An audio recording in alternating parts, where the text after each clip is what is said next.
The film you're about to see explains how a human being is created and which stages he goes through to come into existence.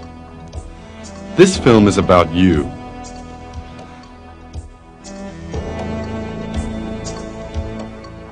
Let us now take a brief trip in time and go back to the past. Let us study an extraordinary story, one full of miracles. Let us see what a human being once was.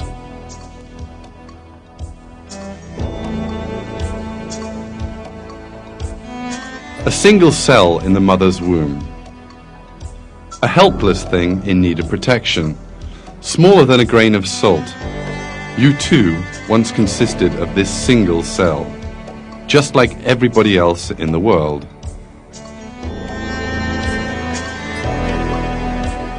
And then this cell divided, becoming 2 cells.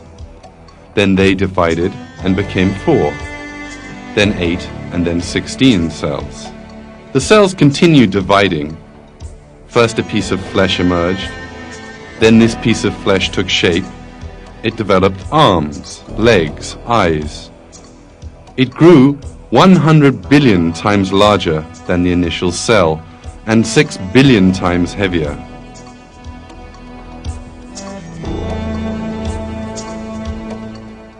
God performed a string of miracles and created the human being you are watching in this film, who was once just a drop of water.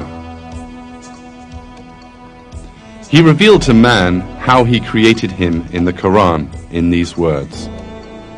Does man think that he will be left uncontrolled, without purpose? Was he not once a drop of ejected semen? Then he became a clot. So he created and fashioned him and made him into 2 sexes, male and female. Is he who does this not able to bring the dead to life?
Wrapped up in our daily lives, we are most of the time unaware of the one most important miracle taking place before our very eyes.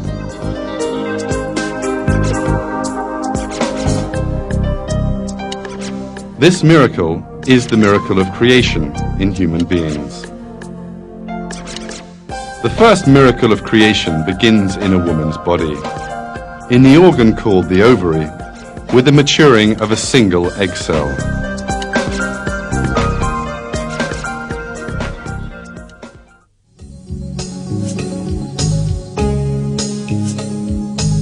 There is a long journey ahead of this maturing egg. It will first enter the organ known as the fallopian tube, then travel through this for a long distance and finally reach the mother's womb.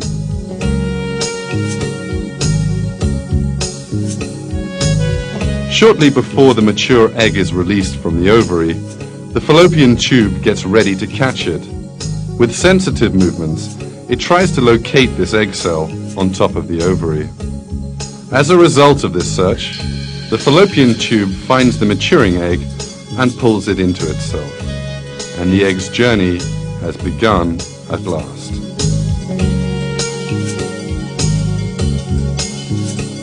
The egg is obliged to travel the whole of the fallopian tube, but it has no organelles to help it to do this, no fins or feet, for instance. For this reason, a special system has been created for the egg's journey.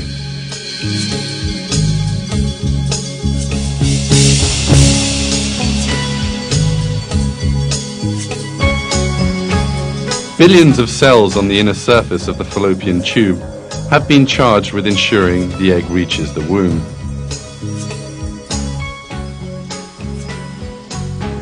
These cells position the tiny hairs on their surface, called cilia, so that they lie in the direction of the womb.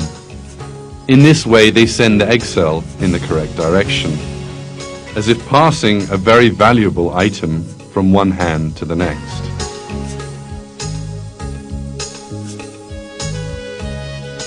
Consider this for a moment. These tiny hairs are part of a highly intelligent plan and have been situated just where they need to be in just the shape they need to be. All of them together, they perform a carrying motion in a unified direction.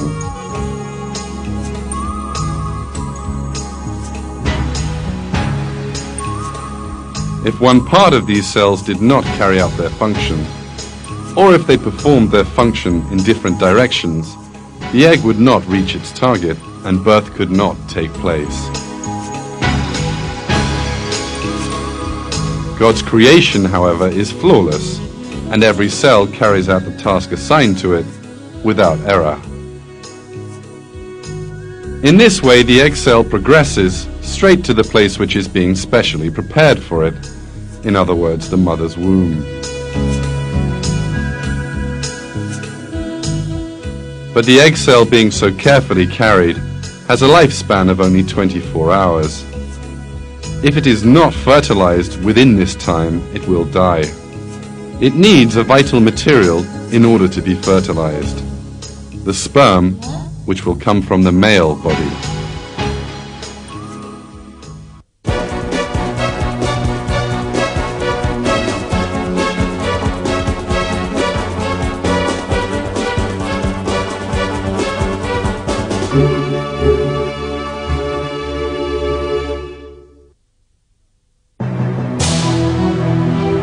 A sperm is in fact a cell, the function of which is to convey the genetic data of the male to the egg cell in the woman's body.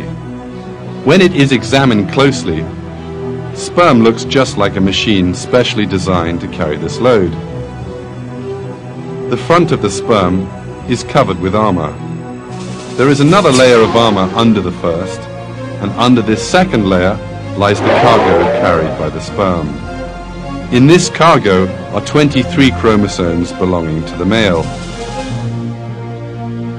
All the information concerning the human body, right down to the finest detail, is carried inside the chromosomes. In order for a new human being to emerge, the 23 chromosomes in the sperm have to unite with the 23 chromosomes inside the mother's egg cell. In this way, the first foundations of a person's 46 chromosomes will be laid. The armor system at the head of the sperm will protect this valuable cargo from all danger right through its journey. But the design in sperm is not limited to this. There is a very powerful engine in the middle of the sperm. The end of the engine is connected to the tail of the sperm. The power produced by the engine turns the tail like a propeller and enables the sperm to move swiftly. Since there is an engine in the middle, it will need fuel to make it work. This need has been thought of, and the most productive fuel for the engine, fructose, has been placed in the liquid surrounding the sperm.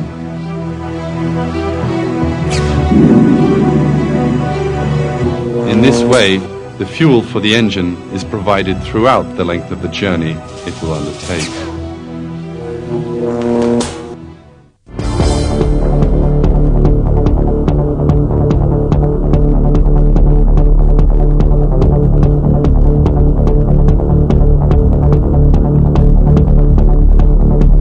Thanks to this perfect design, the sperms head rapidly straight for the egg cell.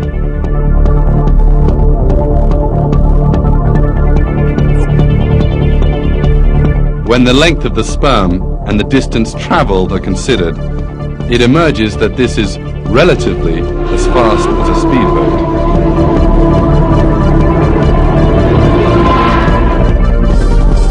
The production of these miraculous engines is carried out in a most expert manner.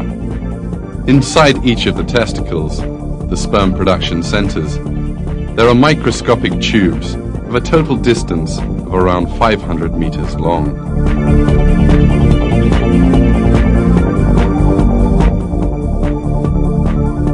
The production inside these tiny tubes works just like the conveyor belt assembly system inside a modern factory. The sperm's armor, engine and tail parts are assembled onto one another in turn. What emerges as a result is a real wonder of engineering. We have to think a little in the face of this reality. How do these unconscious cells know how to prepare the sperms in the appropriate form, despite the fact that they know nothing about the mother's body? How have they learned to make the armor, engine, and tail that the sperm will need in the mother's body? With what intelligence do they assemble these components in the correct order? How do they know that the sperm will need fructose? How have they learned to build an engine that runs on fructose?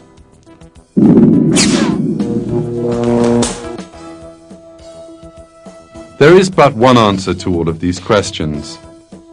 The sperms and the seminal fluid that they are placed in were specifically created by God for the continuation of the human race.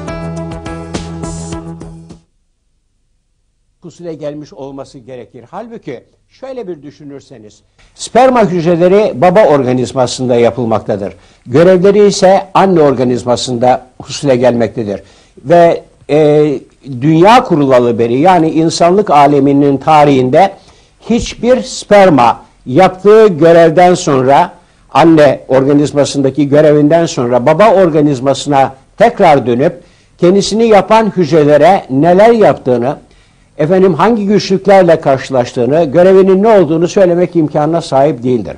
O halde nasıl oluyor da sperma hücresi organizmada mevcut binlerce çeşit hücreden çok çok ayrı bir yapıya sahiptir? Sperma hücresi nereden babadan aldığı genetik yükü ileride hayat verici bir organizmaya götüreceğini biliyor ki başında, önünde bir zırh taşımaktadır. Sperma hücresi ileride bir hücrenin zarını delmek gerekeceğini nereden biliyor ki zırhın arkasına yerleştirilmiş bir takım kimyasal silahları birlikte götürüyor? İşte görüyorsunuz, sperma hücresinin bütün bu yapısını, yaptığı görevleri, üstlendiği olayları tesadüfen olması, tesadüfen yapması, hatta bilerek tekrar ede yapması mümkün değildir. Burada Allah'ın, yaratıcının kendisini nasıl görevlendirdiğini ve bu görevi nasıl mükemmel şekilde ifa ettiğinin en açık belirtisidir.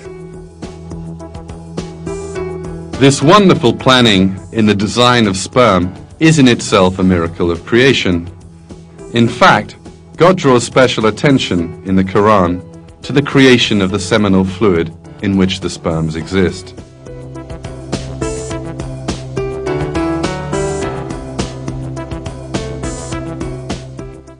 It is we who have created you. Why then do you not accept the truth? Have you ever considered that seed which you emit? Is it you who create it, or are we the creator?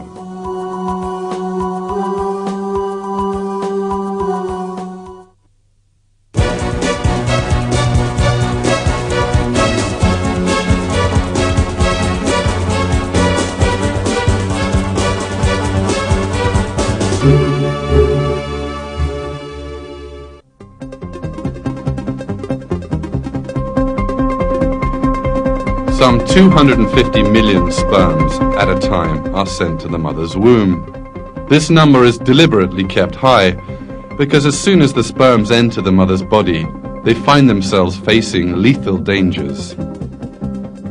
There is a dense mixture of acids in the mother's reproductive organs designed to combat bacteria. This acid mixture is also fatal to sperms. Within a few minutes, the walls of the womb are coated with millions of dead sperms. A few hours later, most of the 250 million sperms will have died.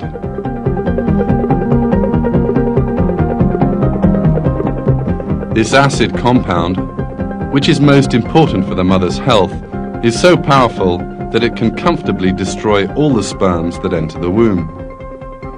In that event, fertilization could not take place, and the human race would come to an end. But God, who created the sperms, has also created precautions against the dangers that they will face in the mother's womb. While sperm is being produced in the man's body, a basic compound is added to the fluid that contains the sperms. This compound partially eliminates the effect of the acid in the mother's womb. Thanks to this, a number of sperms pass the mother's womb and manage to reach the entrance to the fallopian tube. If you'll notice, the sperms all travel together in the same direction. But how do they find this right direction? How do they know where the egg, no larger than a speck of dust, is?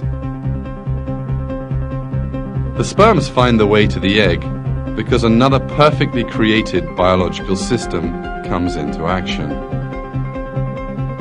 The egg gives off a chemical signal to attract the sperms, which are about 15 centimeters away from it. The sperms head straight to the egg thanks to this signal.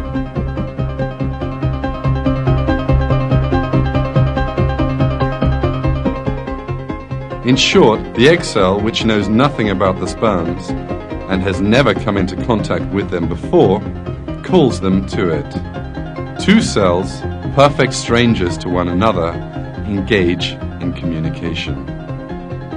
This reality is another proof that egg and sperm are created in the most ideal form for each other.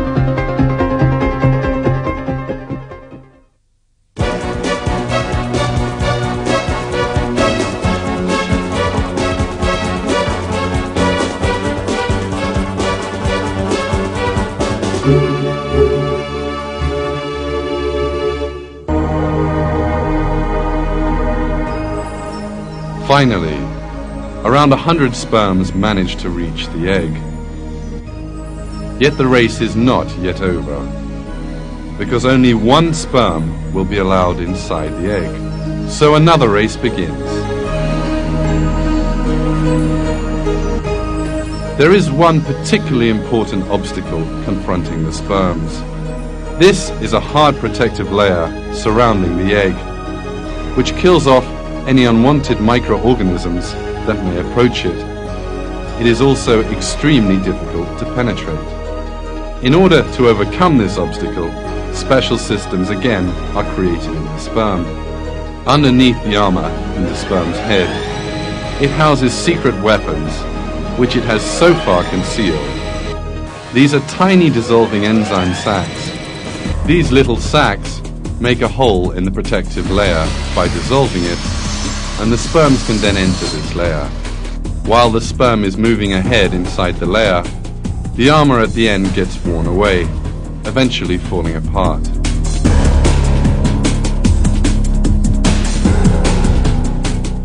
The falling apart of the armor is part of the perfectly functioning plan, because thanks to this, the second set of enzyme sacs inside the sperm can emerge. These enable the sperm to overcome the last obstacle facing it, in other words, the piercing of the eggshell.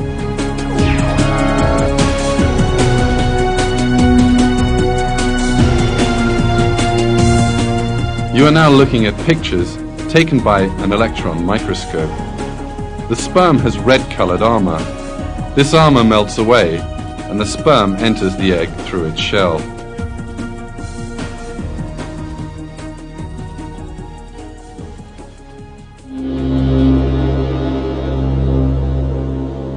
The flawless conception in the coming together of sperm and egg does not end here.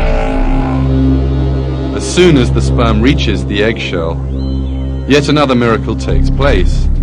The sperm suddenly abandons the tail, which has brought it all this way. This is essential, because if the sperm did not do so, the tail, which is constantly in motion, would enter the egg cell and destroy it. The discarding of the tail section resembles the way a rocket might jettison its spent fuel tanks on leaving the atmosphere, having no further use for them. But how can the tiny sperm make such a fine calculation?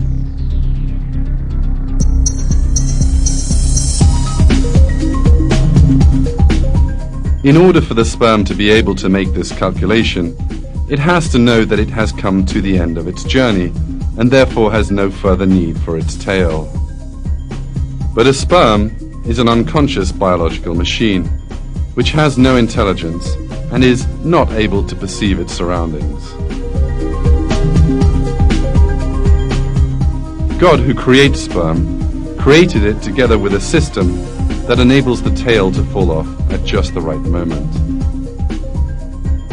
The sperm, abandoning its tail, pierces the egg and deposits the load, in other words the chromosomes, through the hole it opens up. The process of the carrying of the genetic data in this way comes to an end. As a result of the harmonious functioning of hundreds of different and independent systems, genetic data regarding the man's body reaches the egg cell. As we have seen, even just the union of sperm and egg is only possible thanks to a perfect planning and design, leaving no room for any coincidence.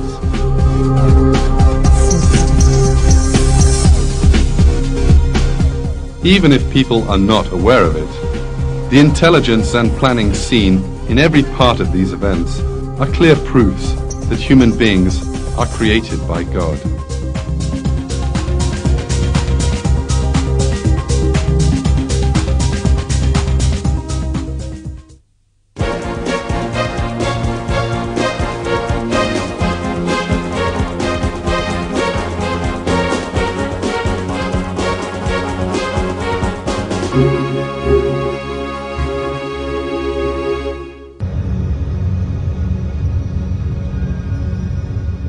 You are looking at an egg cell which is not yet joined with a sperm.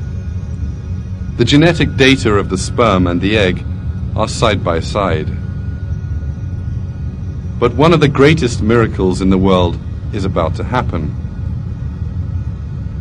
Two sets of genetic information are about to mix with one another to form an entirely new human being. And union has happened. This first cell is called a zygote. It may be hard to believe, but inside this cell is all the information regarding a person as yet unborn. The unborn baby's eyes, complexion and hair color, the shape of his face, and all his other physical features are encoded here.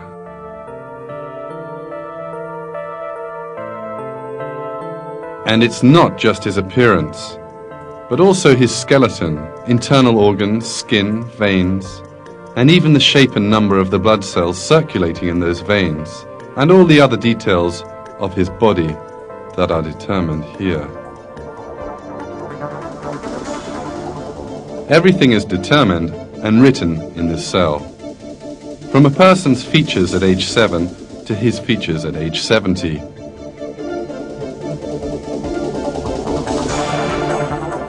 Shortly after fertilization, the cell will perform another very surprising action. It divides and two new cells form. Then these cells divide again and become 4 cells. The construction of a new human being has now begun. But why does the cell decide to divide? Why does it have the task of building a new human being? Who gave the cell the knowledge to build a new person? These questions lead us to the existence of God, possessor of infinite intelligence and power, who created us, the world, the human being in that world, the cell in that human being, and the entire universe around it.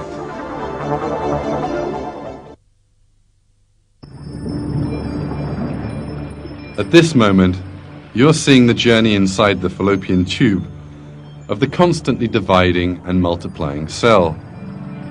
This collection of cells is known as a morula.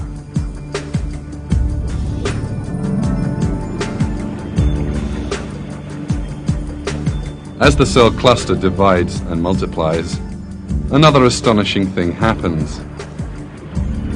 Some cells start to grow different to others. The old cells gather in the center, and these are surrounded with the new cells, which are growing into a different kind of cell. A short time later, the group of cells in the center will form the embryo. In other words, the first cells of the baby to be born. And the group of cells around these will form the placenta, which will nourish the embryo.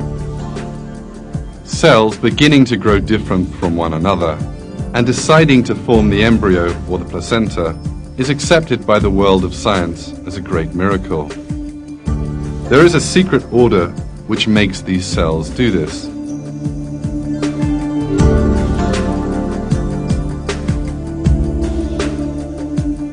About 4 days after fertilization, the dividing cells reach an area specially prepared for them, that is to say, the mother's womb. In order not to be expelled from the body, they have to cling on to the womb. However, the newly forming embryo is a round cluster of similar cells. It has no special hook or extension to enable it to cling on anywhere. So how does it stick to the wall of the womb?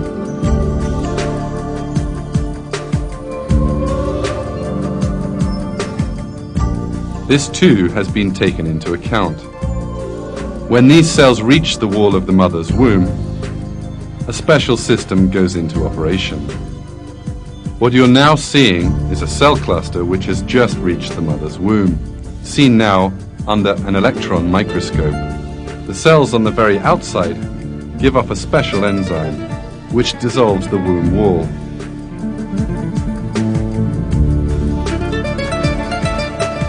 In this way, the cells cling tightly to the womb and avoid being expelled from the body. The presence of these cells, which are both in the right place and which release the necessary enzyme, once more reveals the perfection of creation. Thanks to this flawless creation, the cell cluster is buried in the wall of the womb.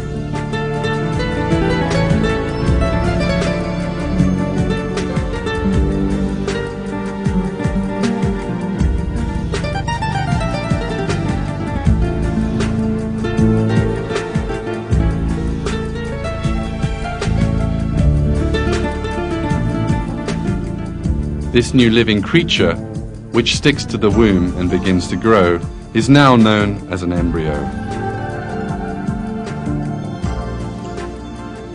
This truth, discovered by modern science, revealed an important miracle of the Qur'an. In the Qur'an, God uses the term alaq to refer to the first phase in the mother's womb. Read in the name of your Lord, who created. He created man from alaq.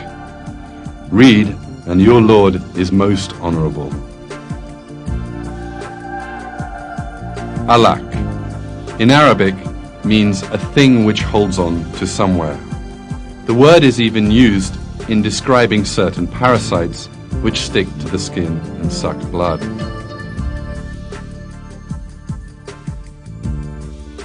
In other words, in the Quran, which was revealed to us at a time when man's knowledge of biology was still very limited, a word is used which exactly describes the embryo in the mother's womb.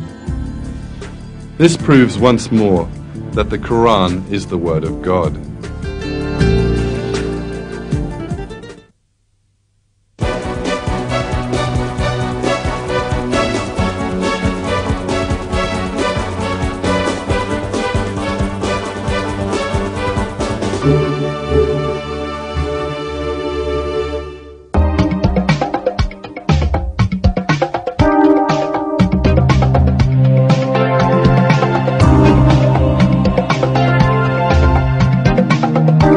countless number of single-celled creatures live in our world, which is a planet full of life. All of these single-celled creatures multiply by dividing and form exact copies of themselves as they do so. The embryo developing in the mother's womb also begins life as a single-celled creature, and the cell multiplies by copying itself. In this situation, unless there were a design, the cells of the unborn baby would all turn out to be the same, and what eventually would emerge would not be a human being, but a shapeless mass of organic matter. But nothing like that happens, because the cells are not unsupervised. A few weeks after the sperm and egg have come together, the cells start to differentiate, obeying a secret command which is apparently given to them. We are now witnessing this change, which is described as a miracle by all scientists. The unconscious cells have set about building the internal organs, skeleton and brain.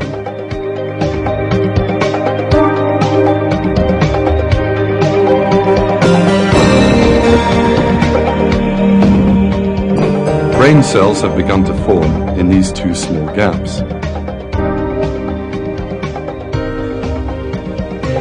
This view you are now seeing, taken under an electron microscope, is the first development of the brain. Brain cells will multiply rapidly here, and as a result of this growth, the baby will possess some 10 billion brain cells. We are now seeing the formation of the brain cells. Every minute, 100,000 new cells are added to this collection. Each new cell that forms behaves as if it knows where it belongs, and which cells it has to make connections with. Each cell finds its own place. Out of an infinite number of possibilities, it joins only to the cell it needs to.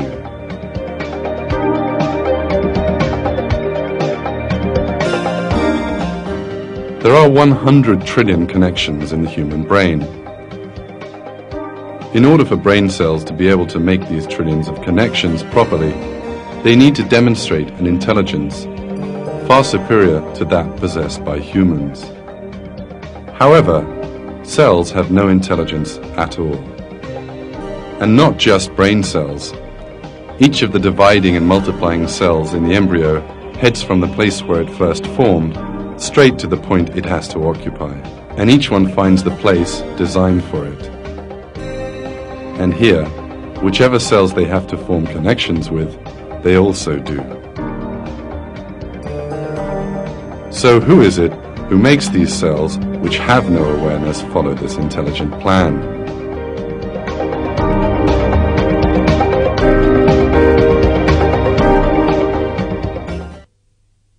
Bir yere gelir, rahme gireceği yeri seçer ve oraya yapıştıktan sonra aynı olan bütün bu hücreler nasıl oluyor da birdenbire bir yerden bir emir almış gibi hepsi ayrı ayrı yerlere göç ederek ayrı ayrı organların oluşmasını sağlamaya çalışırlar. Bu açıkça gösteriyor ki bu aynı olan hücreler, ne yapacaklarını bilmeyen hücreler, bütün genetiği, DNA'ları aynı olan hücreler bir yerden bir emir alarak bazıları beyni, bazıları kalbi, bazıları ise diğer organları teşkil ederler. Construction inside the mother's womb goes on unceasingly. Some of the cells undergoing change suddenly begin to expand and contract. Following that, hundreds of thousands of these cells come together, and these make up the heart. This heart will continue to beat for a lifetime. In a short while, we'll see a real miracle. These cells, which stand independent of each other, are in fact vein cells. Then these cells suddenly start to join onto each other and form connections between themselves, and the cells form the veins. Let's see that magnificent sight again.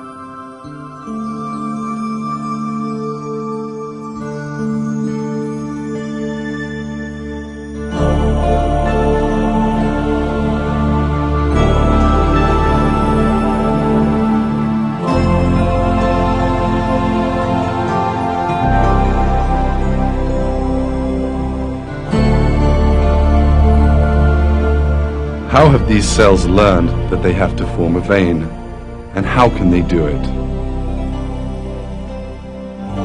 That is one of the questions that science has not yet found an answer to. The vein cells eventually make a perfect tubing system with no cracks or holes in it. The internal surface of the veins are smooth, as if made by expert hands. This perfect vein system will soon begin to carry blood to every part of the baby's body. The length of the vein network is more than 40,000 kilometers. That is almost as long as the circumference of the Earth. Developments in the mother's womb go on non-stop. In the 5th week, the embryo's arms and legs become visible. This bump will later turn into an arm. Some cells will then begin to form into hands.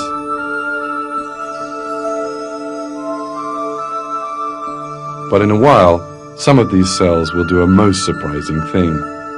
Thousands of them will commit mass suicide.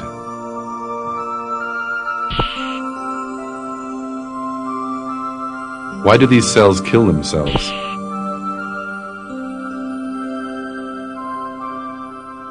The dying cells perform a crucial function.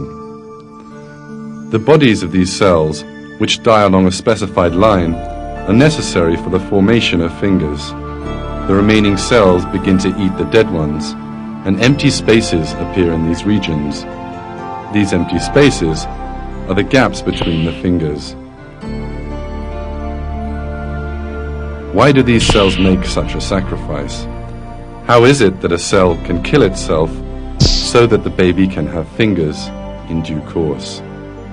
How does the cell know that its death will serve such a purpose? All this once again shows that all the cells which make up the human being are directed by God.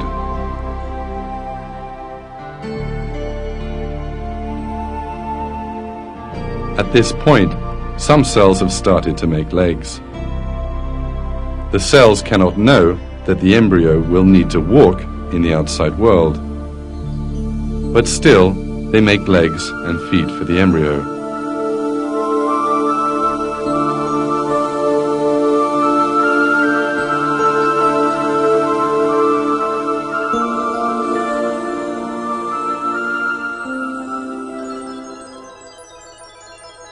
You are now looking at the face of a 4-week-old human being. At this stage, 2 holes develop, one on either side of the embryo's head. It's hard to believe, but the eyes will be constructed in these holes.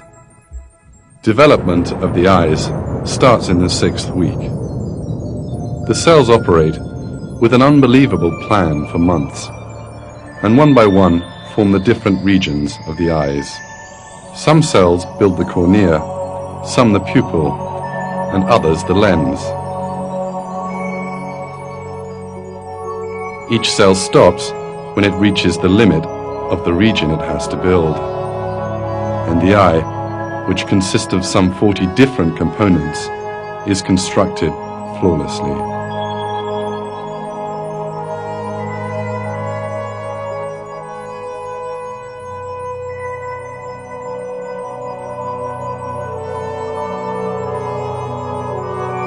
In this way, the eye, which is accepted as the world's most perfect camera, is brought into existence from nothing inside the mother's womb.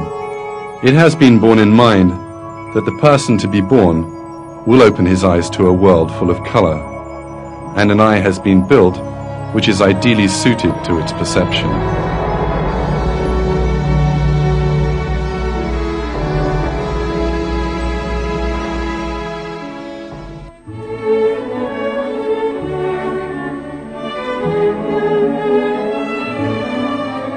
The sounds this as yet unborn person will hear and the music he will listen to have also been taken into consideration. The ears which will listen to that music are also constructed in the mother's womb. These cells make up the finest sound reception instrument in the world.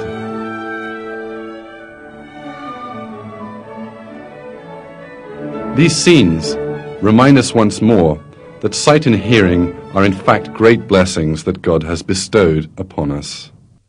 God puts it this way in the Qur'an: "And God has brought you out from the wombs of your mothers while you know nothing, and He gave you learning, sight and hearts, that you might give thanks."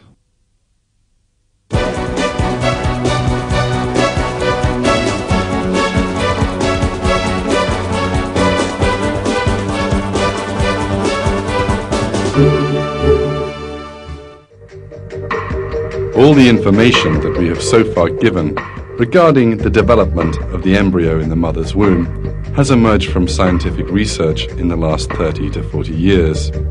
And this new information has enabled more new miracles of the Qur'an to be grasped.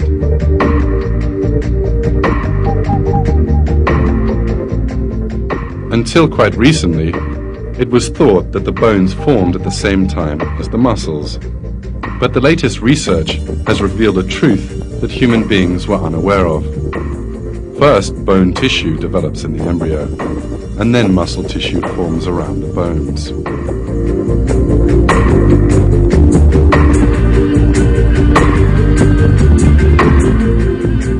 The interesting thing is that this newly discovered fact was revealed 1400 years ago in the Qur'an. We then formed the drop into a clot, and formed the clot into a lump, and formed the lump into bones, and clothed the bones in flesh, and then brought him into being as another creature. Blessed be God, the best of creators.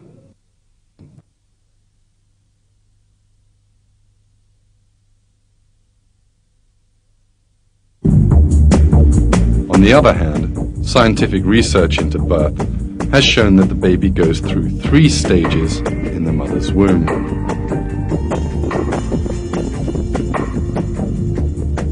This fact is described in the following way in a textbook on embryology, Basic Human Embryology.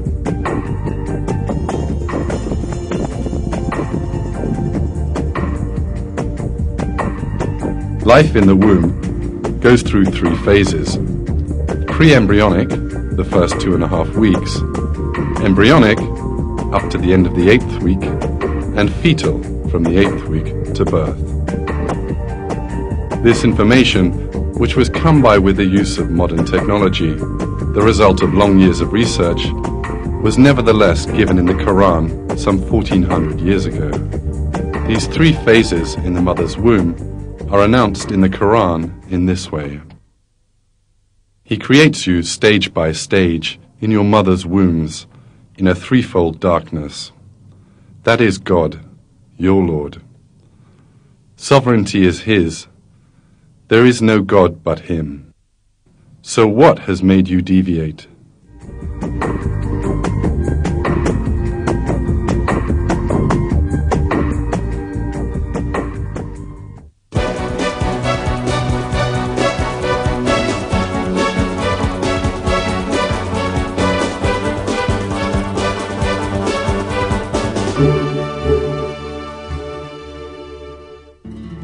The instrument you can now see on the screen is a medical tool which possesses some of the world's most developed technology.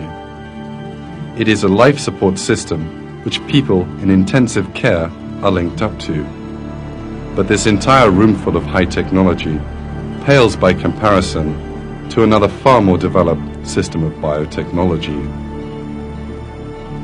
This superior piece of equipment is the placenta, which surrounds the embryo in the mother's womb and meets all its needs. The placenta is like a kidney dialysis machine, a heart-lung machine, and an artificial liver. It carries out all these functions at the same time. It is a wonderful design which enables mother and baby to live. The cells which make up the placenta recognize the food particles from the millions of molecules in the mother's blood and allows these to reach the baby. Another of the placenta's duties is to protect the embryo. The defensive cells in the mother's body flow towards the womb to attack the growing embryo. But cells on the very outermost layer of the placenta form a kind of filter between the mother's veins and the embryo. They allow the nutrient molecules to pass, but not the immunity cells.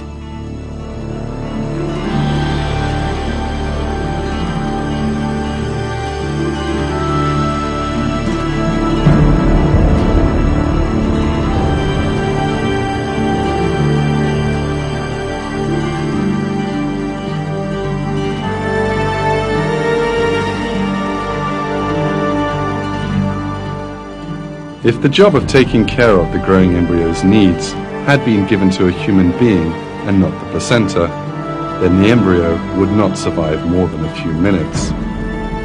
Because mankind does not possess the kind of technology, it would need to calculate the embryo's changing needs and then meet them. The only piece of technology sufficiently sophisticated to carry out this function is the placenta. This cord enables the link to be formed between the baby and the mother's body.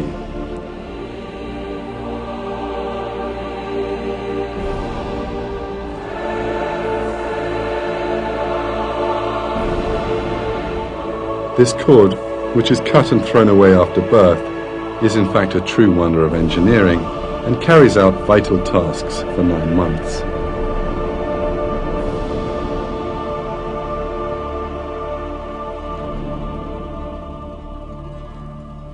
It contains 1 vein and 2 arteries. The vein carries food and oxygen to the embryo. Thanks to this, the embryo does not drown, even though it lives in a liquid-filled environment and its lungs are full of water. It does not die, even though its digestive system has not yet been constructed and it cannot eat. Both of these 2 basic needs are provided for the embryo through its placenta. The arteries remove the carbon dioxide and waste food products from the baby's body.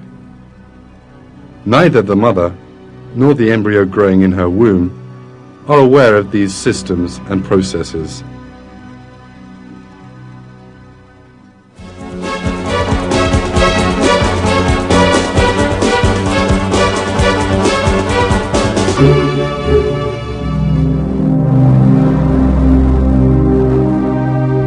As the months pass, the baby in the mother's womb takes shape and grows.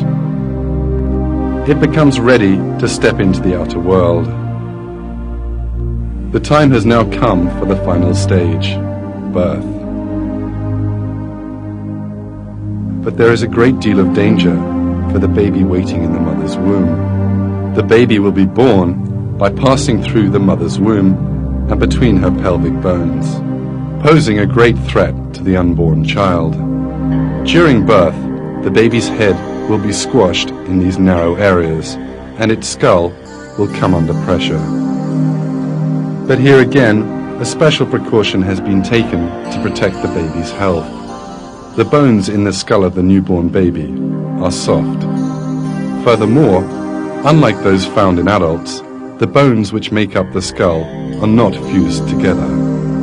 Thanks largely to this, the bones are able to slide onto one another during birth. The gaps between the bones stop the skull from being crushed during this process. In this way, the baby is born healthily, and its skull and brain come to no harm. In the months that follow, its skull will harden, and the baby will lead its life in a healthy way.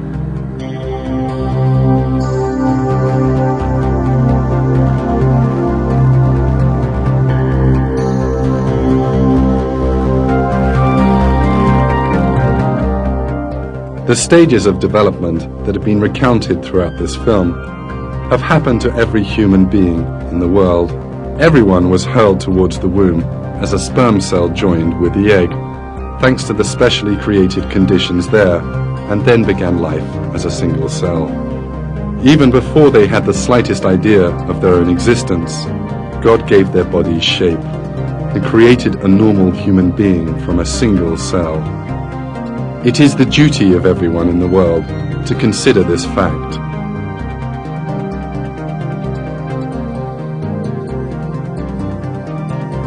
And your duty is to consider how you came to be, and to be grateful to God. Do not forget that our Lord, who created our bodies once, will recreate us after our deaths, and will hold us to account for the blessing He has bestowed upon us. This is very easy for Him. Those who forget their own creation and deny the afterlife are greatly deceived.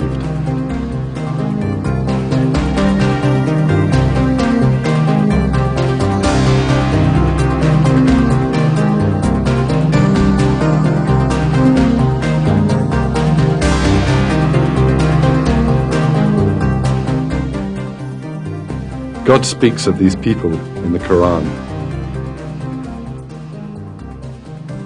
Does not man see that we created him from a drop, yet there he is, an open antagonist? He makes likenesses of us and forgets his own creation, saying, "Who will give life to the bones when they are decayed?" Say, He who made them in the first place will bring them back to life. He has complete knowledge of every created thing.